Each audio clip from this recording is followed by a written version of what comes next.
Whether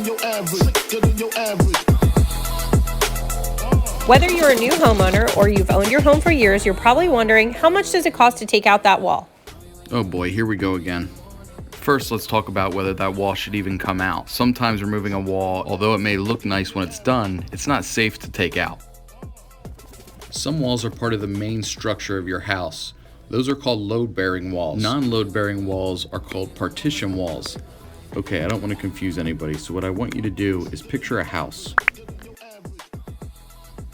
Joists span around the short dimension of the foundation.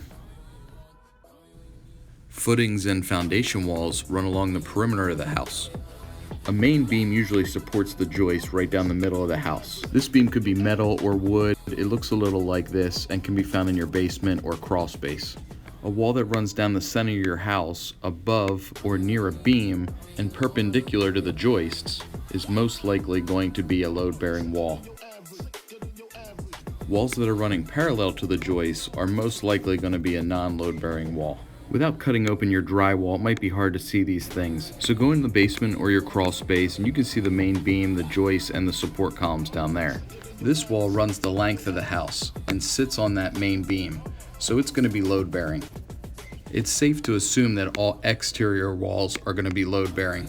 If there's windows or doors or even a porch, there's going to be a beam, which is called a header, and that goes across the top of the opening. Hopefully this helped you identify the walls that you can and which walls you should not be taking out.